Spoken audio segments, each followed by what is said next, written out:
On this edition of Oliver North's America, David Dusek, founder of Rough Cut Men's Ministries, with reasons why the company you keep really matters.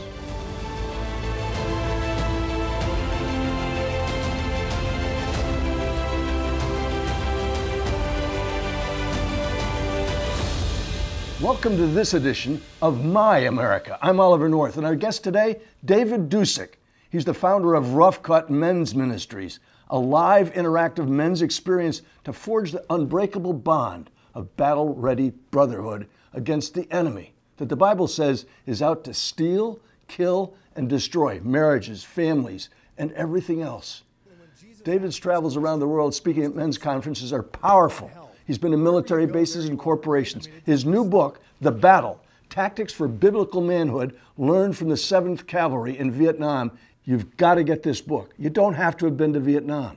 The battle-ready issues that were addressed in that unit, he's taken and now said, this is what it takes to make you a better man. He's a native of Florida. He resides in Sarasota with his wife. Together, they have 5 children and only 2 grandchildren. We've got 18, David. Welcome to the show. Thank you, sir. David, give us a sense, first of all, for what your experience with the 7th Cavalry in Vietnam was, and when was it? Well, I'm not even old enough to have been in Vietnam, but the door just opened for me to connect to the guys. If you've ever seen the movie We Were Soldiers, sure. That particular battle led by then Lieutenant Colonel Hal Moore. And as we kind of got adopted into this family, I've spent lots of time at their different reunions.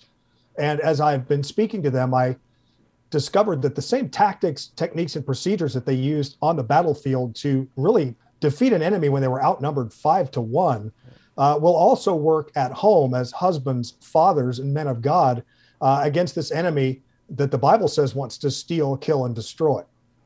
You're absolutely right. And by the way, I did get to interview him for my War Stories show back when I was with Fox. And he actually said to me about the movie that had come out about it. He said, if I'd ever led an attack like Mel Gibson did, they'd have court-martialed me instead of giving me a medal. So, there's a lot of our viewers that have military experience. There's a lot who don't. Can someone who has not had anything to do with the military get something out of this? Absolutely, sir. I mean, it was initially written as a book for men's ministry. It's got a 21-day devotional at the end of it to kind of get guys into the habit of spending time with God every morning. It's very real, it's very raw and authentic and transparent, because that's kind of the only way that I know how to write or speak. And so whether you are prior service or whether you've never heard anything about the military, it translates very well into both arenas. I've done a bunch of that kind of speaking myself. I've been out there with Tim Lee, Cleve McCleary, and way back when Maximized Manhood first came out. It's the same kind of book. You've updated it. You've got some more tactics in here than we had way back in those days, but you know who I'm talking about. And those are the kinds of things I think men desperately need in this day and age. There's no doubt about it. Absolutely. Ed Cole is a patriarch in my movement of ministry to men, for sure. Dr. Cole was something else too. You get the 3 of us together and you'd end up with Tim Lee saying something like, those 2 guys are officers. I was a sergeant. Of course, Tim lost both his legs overseas. And he says, those 2 guys are officers. I was a sergeant. They're here to tell you about heaven. I'm here to tell you about hell. And it would work. Tell us, how does the battle take combat tactics and make them applicable to everyday life for your average American now? I've got my way of doing it. You got yours. Tell us about it. Well, there are so many little bullet points that I gathered through all these interviews and the time that I've spent with them. One of them that really jumps out at me all the time is protecting your headquarters tent, making sure that your headquarters is locked down. In the combat theater, obviously, that's where your command structure is, your communications, your medical.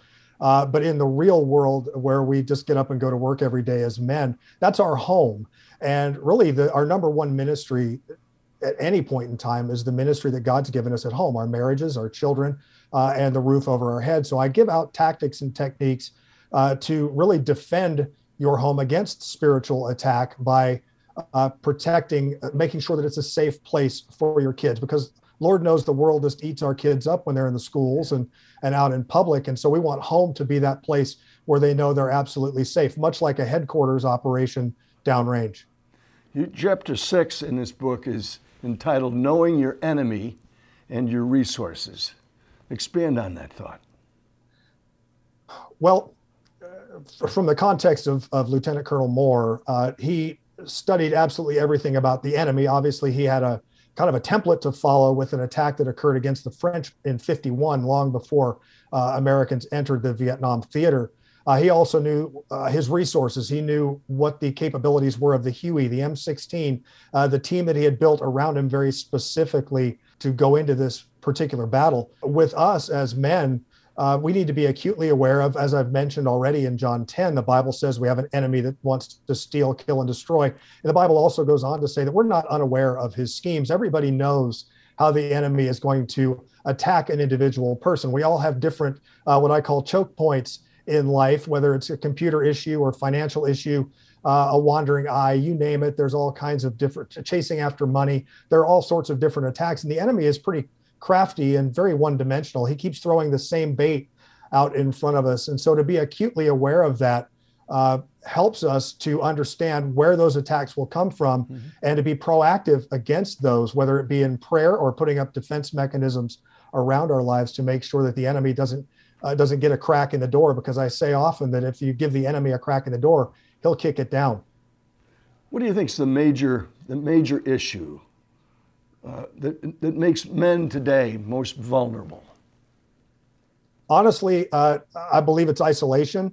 I think isolation comes from either being ashamed of a circumstance or feeling like you're the only one that's going through something. You may be the only one that's battling a divorce or financial bankruptcy. And Lord knows, after the last year that we've had, I've encountered men who have dealt with all kinds of different battles that have really run them through the ringer. And what happens with women are inherently very good at talking to each other, but we men are the worst. And so when things get overbearing, I tend to wall myself in, shut down, and withdraw. And that's right where the enemy wants us. Pity the man who falls and has no one to help him up. In combat, you would never go outside the wire alone. Yet most of us do that. And isolation is kind of the linchpin that leads to all sorts of different maladies. So really the game is to get connected to a couple of other brothers. And that's really the whole mission of our ministry, and every book that I write is to create an awareness that you need to have other guys on your back, on your six all day, to make sure that the enemy doesn't shoot you in the back. Well, David, I've got a group that I've been meeting with now for over 30 years. We meet in my office on Tuesday mornings. And without those guys holding me accountable, encouraging me when I'm discouraged, holding me accountable when I'm full of myself, and reminding me that humility is a virtue, it doesn't create problems. Without that group, I'm not sure where I'd be, because the tough times and the good times, you need somebody to help hold you focused on where the battle really is. And I think this book does that very, very well, that the tactics that are necessary for what we confront in life, the good, the bad, and the ugly, and the fact that the enemy is out there. There's no doubt Satan is alive and well. And I think to a certain extent, Satan has used this isolation. You just talked about isolation.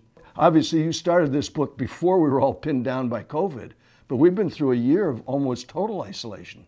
And that's got to be creating problems. Oh, I think it absolutely exacerbates the issue that we already had, especially among men. I don't mean to single our gender out, but we're really absolutely abjectly terrible at connecting with other people at much deeper than an inch deep and a mile wide. I'll talk about my football team all day long, but unless I spend time with somebody, there's no trust. And if there's no trust, there's no relationship. And God bless you for having a 30-year small group, because that's where you can be real and authentic and transparent and talk about what's really going on, and they can hold you accountable, and you know that they're speaking the truth in love. And every man needs that. I need it. It was a game changer for my life. And I guess that's really what propagated me to start this ministry almost 20 years ago, and start writing books specifically to men, to be real with each other. That's it. And I'm transparent myself in all of my writing, almost to a fault, because I believe transparency breeds transparency. So if I'm real and talk about my failures, it will open the door for other guys to do the same thing. Tell us how we get a hold of you for other things and the book. The book is available on all major retail outlets. It's also, if you want a signed copy, I've got them on my website as well, along with my other book called Rough Cut Men. Our ministry is roughcutmen.org, and you can reach me. You can contact me directly on that website. You can look into our video series, which we created for men's small groups. It's an 8-week series. Each video is about 20 minutes long, filmed on location all over the world. I use movies as my parable, so to speak. So I went everywhere that movies were filmed to create that. And it really helped us get through COVID because it's Zoom capable. So a lot of guys were using it for virtual small groups. And then, of course, the speaking ministry, that's my passion. You can also reach me there for that as well. David, my thanks for being with us today and encouraging us and providing some facts our fellow Americans can use in these very challenging times. Thank you, Colonel North. It's been an honor. Friends, if this broadcast has been informative, helpful, or encouraging, take time now to subscribe or comment and let me know. By doing so, you too can become part of this historical record of how America persevered and once again prospered. Until next time, remember, Semper Fidelis is more than a slogan for U.S. Marines. Always faithful is a way of life.